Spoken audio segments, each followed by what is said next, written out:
तो अब याद कीजिए कि कहाँ से ये मोड़ आया है जिसमें लिटरेचर हमने काट दिया बिल्कुल। जहाँ पे वल्गैरिटी हमारे साथ एंटर होती है वो ज़्यादा दौर से शुरू होती है। हाँ।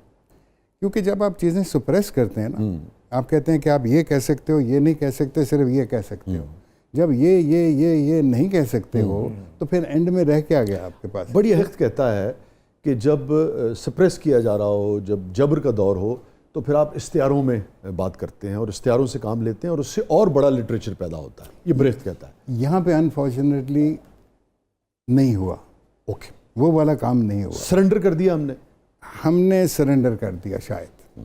आपको चीज़ें मिलती हैं बिल्कुल अनजॉइंटली। हाँ हाँ, वो जॉइंट नहीं है। हाँ ठीक, वो लोग इकट्ठे नहीं हैं। वो इंडिविजुअली कहीं जस्ता जस्ता कहीं जो ये मरते चले गए बेचारे हमारे वो वाले स्टॉलवर्ड्स जो थे। तो हम बिल्कुल बांझ होना शुरू हो गए, हमारी सोसाइटी बांझ होना शुरू हो गई। लेकिन एक ही टाइम पे फैज साहब हैं, मुनीर नियाजी साहब हैं, नासिर काजमी साहब हैं, मंटो साहब हैं, पतरस बुखारी साहब हैं, यू नो, जो नर्चर कर रहे हैं इस वर्ड। इधर भी बेदी, रशीद अहमद साहब हैं, जो जावेद जब्बार साहब के फादर इन लॉ हैं। ये जिन्नात हैं लिटरेचर के, यू नो, जिन्होंने आबियारी की, जिन्होंने लोगों को हेल्प किया, जिन्होंने लोगों को प्रोपेल किया, जिन्होंने लोगों को धक्का दिया कि नहीं ये रास्ता है जाने का, यहाँ पे आओ। वो अचानक एक ही गम में ख़त्म हो गया सारा कुछ। एटलीस्ट उस्मान साहब क्या आबियारी हुई? अगर इतने बड़े लोगों के होते हुए भी उन जैसे 50% भी बाद में और 50% तादाद में भी, मिकदार में भी, मयार में भी अगर हम पैदा नहीं कर सके तो क्यों नहीं कर सके? मुझे आप इसका सवाल का खुद जवाब दें, because you are a part of that situation कि आपके दौर में इस तरह के लोग क्यों ना पैदा हुए? क्यों मुनीर नियाज़ी नहीं आया एक? क्यों फैज़ दूसरा नहीं आया? क्यों नासिर काज़मी नहीं आया हमारे पास? क्यों मंटो जैसा लिखने वाला नहीं आया? पूरे हिंदुस्तान में मंटो के ऊपर अगर मुकदमे हुए हैं तो इसी शहर में हुए, लाहौर में, और कहीं नहीं हुए। और हमारे बड़े बड़े अदीबों ने साथ नहीं दिया था उस वक्त। बिल्कुल। मैं अब किनका नाम लूँ? मैंने उनका, इन बड़े लोगों में नाम भी नहीं लिया उनका, अगर आप जानते हैं जिसकी मैं बात कर रहा हूँ। हम ब्रेक पे चले जाएं वरना बहुत सारे बड़े लोग छोटे हो जाएंगे।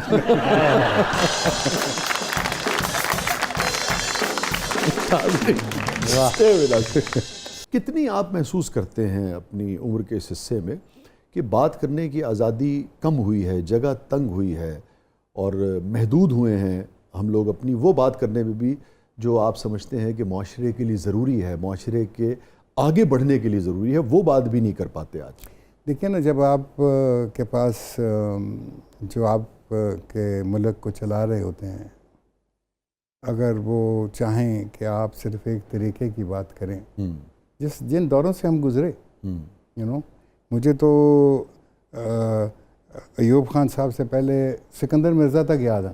ठीक, अभी भी आज भी अगर मैं बात कर रहा हूँ सिकंदर मिर्ज़ा की, तो मुझे वो बोल्ड टाई लगाए हुए, हाथ में रेड वाइन की बोतल, गिलास पकड़े हुए अपनी बीवी के साथ डांस करते हुए नज़र आते हैं, क्योंकि वो तस्वीरें छपती थी।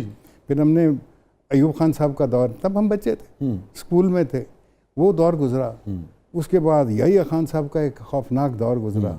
उसके बाद एक छोटा सा दौर भुट्टो साहब का, वो भी मैं समझता हूँ एक तरीके से मार्शल लॉ ही था, because he was also the martial law administrator at certain point. लेकिन कम से कम हमारी इमेजिनेशन को कैप्चर करने वाली शख्सियत थे भुट्टो साहब। उसके बाद ज़िया साहब का एक मेडियोक्रिटी से भरा हुआ दौर आ गया, यू नो। तो हम तो हर वक्त इन दौरों से ही गुजरते रहे हैं, तो इन सेंसिबिलिटीज़ की बात किधर करते? ये तो हम बंद कमरों में बात किया करते थे, हम कभी इसको आउट इन दी ओपन नहीं बात किया करते थे। आज आप मुझसे बात कर रहे हैं, अगर ये कैमरे बंद हो जाएं तो मैं इसके ऊपर ऐसी ऐसी बात करूं कि आप रोशन दिमाग हो जाए। हाँ। अच्छा, मैं नहीं कर सकते यार। अगेन वही बात आ जाती है कि मैं समझता हूं कि किसी को तकलीफ क्यों दी जाए। कुछ लोगों को तकलीफ होगी इससे, ठीक, लेकिन इस बात न करने का, इस खामोशी का, बात को दबाने का उस्मान पीरज़ादा साहब क्या समझते हैं? माशरे को नुकसान हो रहा है या ठीक है ऐसे ही? सबसे बड़ा नुकसान तो मुझे अपनी ज़ात के ऊपर है। घुटन पैदा हुई। I am a very sad person from inside. I think I am in depression also. More you think, such a beautiful country. Oh yes, such a. मैं दुनिया में बहुत घूमा हूँ, सफ़र करना एक मेरी, जी, मुझे अपने, मैं इसलिए नहीं कह रहा मैं पाकिस्तानी हूँ, मेरे पास बड़े मौके थे, हैं, कि मैं मुल्क छोड़ के चला जाऊँ. I have never thought that I will leave my own country. You know, under worst of circumstances also. It's a beautiful land. But हमको इस खित्ते की इज्जत करनी नहीं आई. हमें इसको दुनिया के अंदर ये कोई हम अरे गहरे नहीं हैं. We are a very interesting nation. Yes, interesting nation. बड़ा आप पोटेंशियल स्पोर्ट्स है, ले लें, आप सलाहियतों से, लिटरेचर उससे, ले लें, yes. आप आर्ट्स ले लें, आप आर्किटेक्चर ले लें, आप डिज़ाइनिंग ले लें. ये बच्चों के कपड़े जो लड़कियां आजकल बना रही हैं, लड़के बना रहे हैं, क्रिएटिविटी से भरपूर है. They are at par with international work. You know, biennale हो रहा है यहाँ पे. आप देखें तो सही कैसा कैसा काम हमारे बच्चे, हमारे लोग कर रहे हैं. यू नो, जो किसी भी न्यूयॉर्क में बैठे हुए या लंदन में बैठे हुए आर्टिस्ट से कम नहीं है. तो जब एक कौम में ये सब कुछ है तो क्यों हम पीछे हैं? क्यों हम यूरोप से पीछे हैं? हमें यूरोप से आगे होना चाहिए. हम क्यों पीछे हैं? बिल्कुल दुरुस्त करें. जो हमारी जो तारीख रही वो तो है, स्टैगनेंट हो गई हैं वो civilisations. We are the ones जो कि फ्लैग बेरर्स हैं. तो ये किस लिए है? अब मैं क्या बोलूँ यार. मुंह खुलता है अगर बंदा बात करे तो. यहाँ पे इस मुल्क में अब क्या, आई कांट.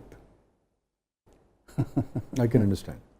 मंटो साहब की कोई बात. मंटो साहब की वाले साहब से बहुत अच्छी दोस्ती भी थी. और मंटो साहब की जो वाइफ हैं मेरी अम्मी, और वो बड़े करीब थे. कुछ बच्चे आए हुए थे, मेरी वालदा बाहयात नहीं थे, तो उनके इर्द गिर्द बैठे थे, हम सब बातें कर रहे थे. तो अचानक किसी ने कहा जी मैं मंटो देख के आया हूँ फिल्म. तो उसने कहा हाँ, जब मंटो पागल होते हैं तो उनको जब पागल खाने लेकर जाते हैं तो मेरी मदर जो है शी वॉज वेरी एंग्री.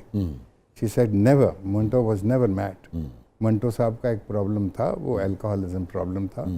और उस ज़माने में मेंटल हॉस्पिटल के अंदर ही एक डिपार्टमेंट था जो ये एडिक्शन को रोकता था. तो एडिक्शन पागलपन तो नहीं है. नो, एडिक्शन इज़ नॉट पागल. वो किसी को भी हो सकती है, किसी चीज़ की भी एडिक्शन हो सकती है. तो उनका प्रॉब्लम था. उनका सबसे बड़ी, मंटो साहब की मैं समझता हूँ, जो हमने पढ़ा थोड़ा बहुत उनकी सबसे बड़ी ट्रेजेडी पार्टीशन थी. हाँ, वो जो तो मुल्क का बटवारा हुआ, उसने उस शख्स का भी बटवारा, उसके जहन का बटवारा, उसके जिस्म का बटवारा. वही कैफियत थी जो टोपा टेक सिंह की, जो टोपा टेक सिंह की थी. वो असल हकीकत थी. ठीक, यू नो. और वो बेशुमार लोगों के साथ हुआ. बेशुमार लोगों के साथ.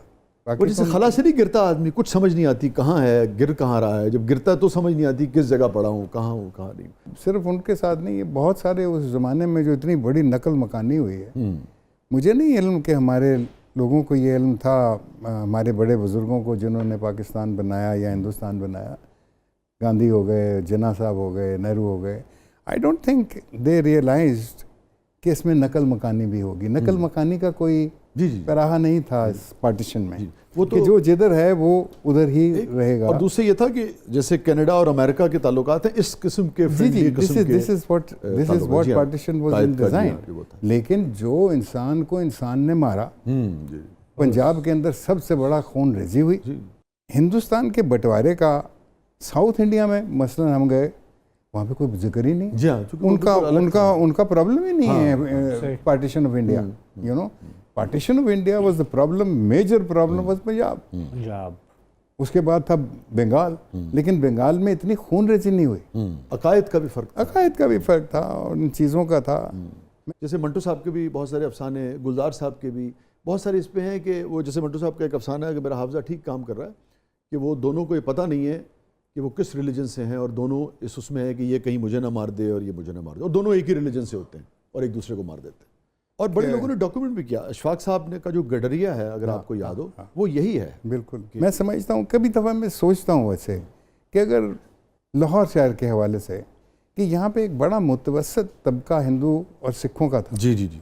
अगर वो ना जाते वापस, अगर सिख भी यहीं रह रहे होते, हिंदू भी यहीं रह रहे होते, उनमें प्रोफेसर्स भी थे, उसमें साइंटिस्ट भी थे, उसमें क्रिएटिव लोग थे, उसमें इंजीनियर्स थे, उसमें गंगाराम जैसे लोगों ने बनाया, गुलाब देवी, गंगाराम लोग अगर ना गए होते वापस, आज लाहौर एक बहुत ही टॉलरेंट सिटी होती.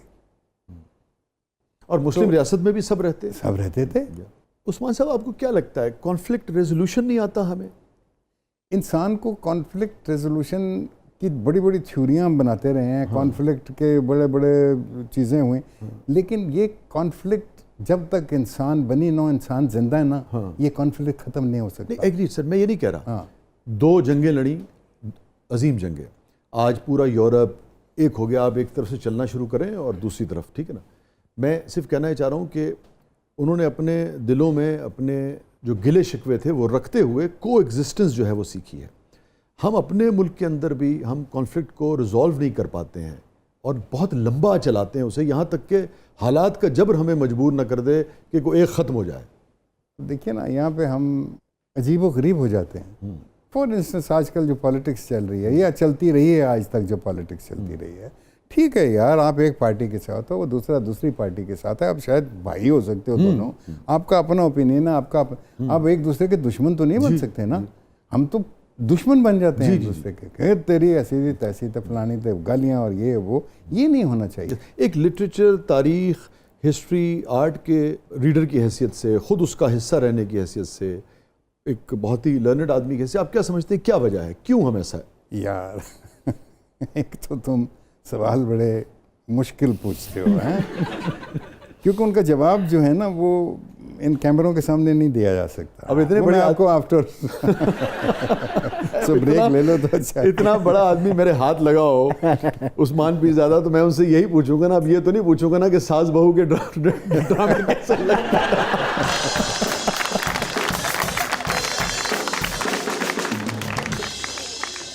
नाज़रीन, स्टे विद अस, कहीं नहीं जाइएगा, छोटे से वक्फे के बाद वापस आते हैं। हमारे साथ मौजूद हैं वन एंड ओनली मोहतरम उस्मान पीरज़ादा साहब, आप देख रहे हैं ज़बरदस्त।